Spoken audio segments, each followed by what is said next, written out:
Welcome to Connie Martinson Talks Books. What loyalty do you owe an uncle whose name is Sally the Wig when he's gotten you a job as a sous chef at a very small, impoverished French restaurant? And all Uncle Sally wants is to be able to bring someone to your restaurant at 2 in the morning who will never walk out of there alive. Well, that's just one aspect of one of the funniest books. And really, Write What You Know, the author, Tony Bourdain, is also a graduate of the Culinary Institute, as well as being a brand new, beautiful author. The book is called Bone in the Throat. It's published by Villard Press, and we'll be back after a short pause. During the coming year, your neighbors will have their first baby. Your niece will celebrate her 7th birthday. And we'll all revel in that great American season called simply the holidays. They're special days for you and for the people special to you. So in their honor, why just give a present when you can give a piece of the future? When you give U.S. savings bonds, you give a gift to be treasured for years. You show you care today and for all those special days to come. Giving savings bonds is easy. Get them at your bank and ask for a U.S. savings bond gift certificate. So when people special to you celebrate days that are special to them, give the present that's a piece of the future. Give U.S. savings bonds. We're talking with Anthony Bourdain, author of Bone in the Throat, a novel of death and digestion published by Villard. Welcome, Tony. Thank you so much. They say write what you know. Well, I know you're a chef, not a sous chef, graduate of the Culinary Institute. But what do you know about death and the mafia in their involvement in this restaurant? Well, I'm going to have to choose my words carefully, but... yeah, can you go home again? Yeah. I am still a working chef, but I can say that in 20 years, a little over 20 years in the restaurant business in New York, it's inescapable, it's unavoidable that you brush up against people with some at least tangential relationship to organized crime. They, by and large, control the services that have to do with restaurants. So in my time in the business, I've rubbed shoulders with some rather colorful characters. I mean, I've never seen anyone dismembered in my kitchen, obviously, but I hope that's obvious. But especially if they're using the chef's knife, his treasured knife. Yeah, that's a real crime. Yeah. Let's tell our friends in the audience about Tommy Pagano. Yes, a conflicted sous chef, Italian-American, with a bad guy for an uncle, working under a very talented but troubled chef. Yeah, who's got a very bad coke habit. Yes, and yeah. Cocaine and heroin, a real mess. And conflicted in the sense that all he wants to do is make nice food and get better and better at his craft, and his relationships with his friends, his chef, his uncle seem to make it difficult for him to do that. Especially when next door is the epitome of bad Italian restaurant with the Count. Right. There's nothing worse in this life than buffalo china plate with terrible, tough fried calamari floating in a pool of generic red sauce, and I hope that my feelings about that are clear in the book. Very clear, especially when you consider what's the name of the Dreadnought Cafe? The Dreadnought Grill, yes. Yeah, the Dreadnought Grill is really a sting operation for the FBI. Yes, and of course the owner of the restaurant becomes caught up in it, as so many restaurant owners do. But he was a dentist. Not unusual in my business. People get it in their heads that they want to own restaurants, and I found one of the things that attracted me to the subject for this book is if you're looking to explore the wide range of human folly, the restaurant business is a good place to look. And so it's not unusual at all to see dentists and people who come from other businesses. They're realizing their life's dream at whatever cost to run a restaurant.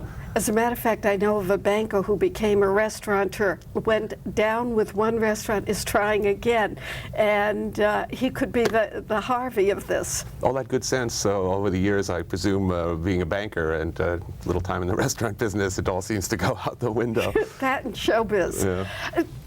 When did you start writing, Tony? Well, I'd been kicking stuff around for a while. I'd aspired to write, but I'd never actually sat down and started doing the work every day, putting in the 3, 4, 5 hours a day.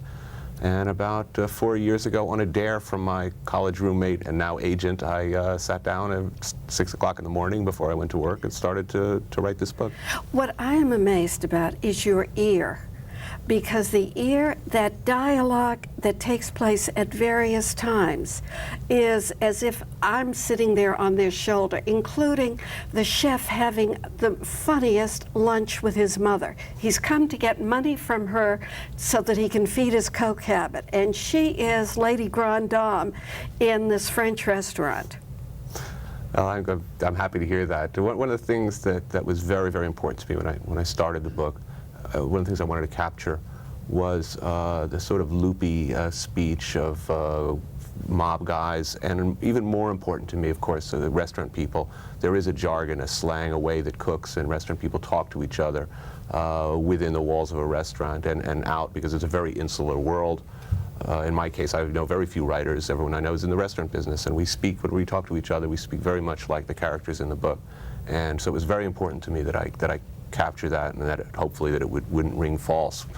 Some of the restaurants you mentioned, are they sort of your imagination, or are they actual restaurants? There are a lot of real restaurants in there, but of course, if major felonies occur on their grounds, there are fictitious restaurants. I've tried to avoid that. Then let's describe a character here who is really Skinny.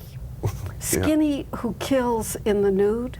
Yes, he was very shy about leaving forensic evidence, and when killing, he's to be seen stark naked with perhaps a pair of surgical or dishwashing gloves.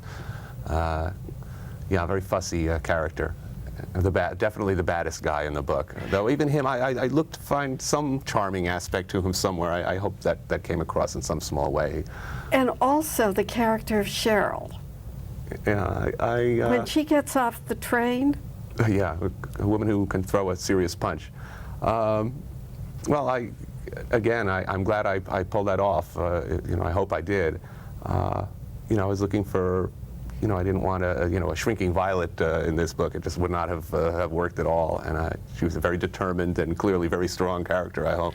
The one feeling I do get from the book is that Tommy and his chef are like doctors. They love what they're doing. They love the fresh fish. They love the perfection of when culinary is an art. It's a very personal thing. When you're a professional cook or chef or sous chef, your self-image is very tied up in the food that you make. And as well, there's a lot of foods that are just soul food for cooks, for people in the restaurant business. In New York, there are a number of restaurants that chefs go after their own restaurants close 2, 3 o'clock in the morning, and they'll hang out together, talk business. And the type of food they eat is actually rather simple. But there is a real love for food and for cooking. And you mean a good steak? Yeah, a good steak. You'd be surprised, a chef of a 4-star French restaurant, when they go out at 2 o'clock, 3 o'clock in the morning, more often than not, it's oysters and steak frites. Yeah. Nothing more elaborate than that. They don't want anything tall and sculpted. Best for that is Gallagher's. Yeah, right. One of my favorites. Where are you working now? I'm at 1 Fifth Avenue is the name of the restaurant. Been around for quite a while under new ownership. And I've just taken over the kitchen there recently. Last 3 or 4 months I moved down there. It's a gorgeous kitchen with a great staff, and I'm having a lot of fun there. In the book, Mothers and Sons, because Tommy becomes a chef because of his mother, who everybody in the neighborhood would come and eat at her kitchen. Yeah, I think that's a factor. And there's mention of an early girlfriend also who sort of shows him that his friends stealing cars and delivering laundry for pressing shirts for his mob guy friends is not the entire universe. And so I think it's women who, in one way or another, various women have brought him to the point that he chooses cooking as a profession. I think that's true. Where did the violence come from, though? Where did that knowledge of really dissecting a human, and also the violence that is in this book? Well, I read a lot of nonfiction accounts in the newspapers and trial testimony, nonfiction accounts of real mob cases. Also, as far as the anatomy, the physical realities of breaking down a chicken and breaking down a human being, there's not that much, I would imagine, difference in the mechanics of doing such a thing. Also, when I was looking for a really horrifically violent scene, I chose a rotary cold cut slicer in one scene because, as most cooks and people in the restaurant business know, we've all had the experience of nicking ourselves on this machine. As a result, it is particularly frightening to me, and I hope that it would be particularly frightening to the reader. It definitely is. And the end, though, when his friend Charlie in the bathrobe, the godfather of the group, cooks for Tommy, and in the end says, "Find yourself a little place in the Caribbean." Yes, well, it's my hope that everyone in this book is sort of a closet gourmet in some way, and that current is clearly running through the whole book. The fact that people love food, like to eat, everybody seems to have an interest or a particular taste in what they want to eat. And I also feel the book is about betrayal and loyalty. But unlike a lot of other books where if you betray someone, that's it, it's the end, there is no going on relationship. I've gone through many relationships, professional relationships, where people do betray each other a little bit and forgive each other and go on. It's not the end of the world. So the loyalty can be a very, very shifting ground. Not to mention Al, the FBI man in the red Alpha. Yes, well, Al, rather colorful character. I mean, there's very little difference, it seems to me, between him and the gangsters he's chasing.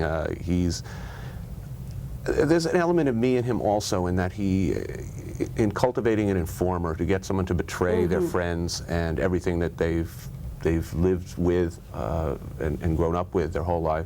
In order to do that, you have to do a lot of the same things that a chef does running a large kitchen to command the loyalty of one's cooks. To a sense, you have to be a bit of a manipulator and a seducer and in some ways a betrayer, because you're asking people to work.